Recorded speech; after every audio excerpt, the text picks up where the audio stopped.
नमस्कार, स्वागत है आपका हमारे चैनल संवाद लाइव पर। मैं हूं जितेश और आज के इस वीडियो में हम चर्चा करेंगे शीतकालीन सत्र के दौरान संसद के भीतर और बाहर जो घटनाएं हो रही हैं उनका देश और संविधान पर क्या प्रभाव पड़ रहा है। साथ ही सत्ता पक्ष और विपक्ष के बीच बढ़ती कटुता और राजनीति के गिरते स्तर पर भी बात करेंगे। शीतकालीन सत्र में जो हुआ वह केवल संसद की मर्यादा पर ही नहीं बल्कि भारतीय लोकतंत्र पर भी सवाल खड़े करता है। हाल ही में संसद परिसर में सत्ता पक्ष और विपक्ष के सांसदों के बीच धक्का मुक्की की घटना हुई। इसमें दो भाजपा सांसदों को चोट भी आई। वहीं कांग्रेस अध्यक्ष मल्लिकार्जुन खड़गे और राहुल गांधी ने इस पर क्या कहा और केंद्रीय मंत्री शिवराज चौहान ने क्या कहा, आइए सुनते हैं। हमने कहा कि अपॉलॉजी होनी चाहिए और उनको रिजाइन करना चाहिए, नहीं किया। और आज फिर से इन्होंने एक नया डिस्ट्रैक्शन शुरू किया है। हम अंबेडकर जी की स्टैचू से सारे एमपी शांति से पार्लियामेंट हाउस जा रहे थे। पार्लियामेंट हाउस के सीढ़ियों पे बीजेपी के एमपी लकड़ियां लिए हमारे सामने खड़े होते हैं, हमें अंदर नहीं जाने देते हैं। और उसके बाद अब ये थोड़ा सा अपना फिर से डिस्ट्रैक्शन करने की कोशिश कर रहे हैं। रियलिटी ये है, इन्होंने अंबेडकर जी का अपमान किया है, उसकी अपॉलॉजी होनी चाहिए और रिजाइन करना चाहिए होम मिनिस्टर को। तो कांग्रेस के सांसदों ने सारी मर्यादा तोड़ दी, अध्यक्ष की आसंदी के ऊपर चढ़ गए। मैंने तो आज तक नहीं देखा कि अध्यक्ष की आसंदी के ऊपर चढ़ जाए सांसद। आसंदी की मर्यादा को पैरों तले रौंदा गया है आज। लेकिन सवाल यह उठता है कि अगर किसी का रास्ता रोका गया तो क्या प्रतिकार के लिए शारीरिक हिंसा और महिला सांसदों के साथ असहज व्यवहार करना उचित है? संसद की गरिमा और मर्यादा इस तरह की घटनाओं को तार तार कर रही है। भाजपा सांसद प्रताप चंद्र सारंगी ने क्या कहा, सुनते हैं पहले। राहुल गांधी एक एमपी को धक्का लगा, मेरे ऊपर गिर पड़ा और मैं नीचे गिर गया। किसने धक्का मारा? राहुल गांधी ने। हाँ, राहुल गांधी ने। राहुल गांधी ने धक्का मारा? राहुल गांधी। तो वहीं राहुल गांधी ने इस पूरे मामले में क्या कहा? शांत हो जाए, आपके कैमरा में होगा। ये पार्लियामेंट की एंट्रेंस है, इसमें मैं अंदर जाने की कोशिश कर रहा था तो बीजेपी के एमपी जो थे वो मुझे ऐसे रोकने की कोशिश कर रहे थे, धकेल रहे थे और मुझे धमका रहे थे, तो वो हुआ है। हाँ, किया है मगर ठीक है, कोई मतलब धक्का मुक्की से हमें कुछ होता नहीं है। मगर ये एंट्रेंस है पार्लियामेंट हाउस की और हमारा अधिकार है अंदर जाने का, और बीजेपी के जो मेंबर्स हैं वो हमें अंदर जाने से रोक रहे थे। 2014 के लोकसभा चुनाव के बाद से सत्ता पक्ष और विपक्ष के बीच राजनीतिक कटुता इतनी बढ़ गई है कि अब यह विषाक्त रूप ले चुकी है।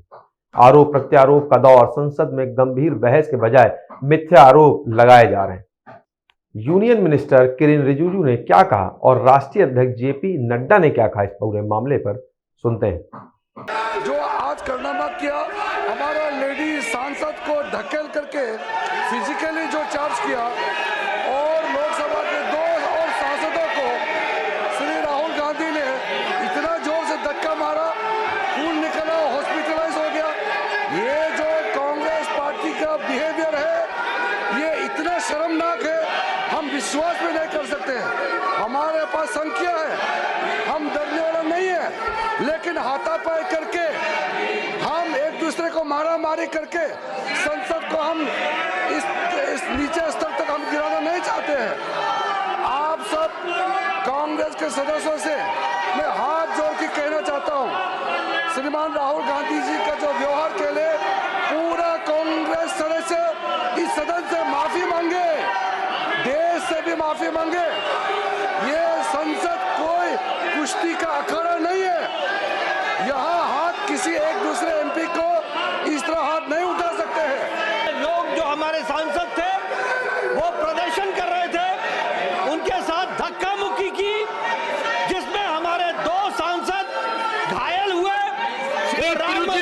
हॉस्पिटल में भर्ती हुए, उनका इलाज चल रहा है। और जो हमारी बहन कोनियाक जो महिला सदस्य इस हाउस की है, उसको जिस तरीके से लीडर ऑफ ऑपोजिशन ने धक्का दिया वो शारीरिक और मानसिक प्रताड़ना के बराबर है। संविधान को लेकर आज जो शोर मचाया जा रहा है वह ध्यान भटकाने की कोशिश लगती है। आपातकाल 1975-1977 में संविधान का सबसे बड़ा उल्लंघन हुआ। विपक्ष को जेल में डालकर संसद का कार्यकाल 5 से 7 साल कर दिया गया। संविधान के अमुख में सोशलिस्ट और सेकुलर शब्द जोड़ना संविधान निर्माताओं की मूल सोच का अपमान था। आचार्य नंदलाल बोस के चित्र जो संविधान की मूल प्रति में थे, आज की प्रतियों से गायब है। इसे पुनः शामिल किया जाना चाहिए। संसद में हो रहे व्यवधान न केवल संविधान के प्रति अपमान है, बल्कि अम्बेडकर और गांधी जी जैसे महान नेताओं की सोच के विपरीत भी है। संसद में बहस की जगह हंगामा और मारपीट हो रही है। संविधान मुद्दों पर गंभीर चर्चा के बजाय राजनीतिक स्वार्थ हावी हो रहा है। सत्ता पक्ष और विपक्ष के बीच बढ़ती कटुता लोकतंत्र के लिए घातक है। डॉक्टर अंबेडकर ने 25 नवंबर 1949 को कहा था कि संविधान कितना सफल होगा यह इसे चलाने वालों पर निर्भर करेगा।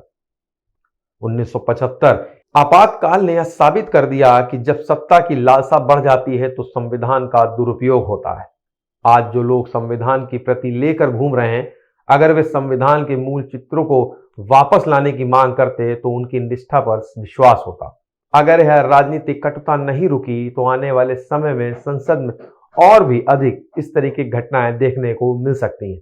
संसद की गरिमा को बहाल करने के लिए सभी दलों को आत्मनिरीक्षण करना पड़ेगा। जनता को भ्रमित करने के बजाय वास्तविक मुद्दों पर चर्चा करनी होगी। संविधान की आत्मा को बनाए रखने के लिए इसे राजनीति का हथियार बनने से रोकना होगा। संसद और संविधान हमारे लोकतंत्र की आत्मा है। इनकी गरिमा को बनाए रखना हर राजनीतिक दल और नागरिक की जिम्मेदारी। हमें यह समझना होगा कि राजनीति का उद्देश्य सत्ता हासिल करना नहीं बल्कि जनता की सेवा करना है। आपको यह वीडियो पसंद आया हो तो इसे लाइक करें, शेयर करें और चैनल को सब्सक्राइब करना ना भूलें। मिलेंगे एक नए वीडियो के साथ। नमस्कार।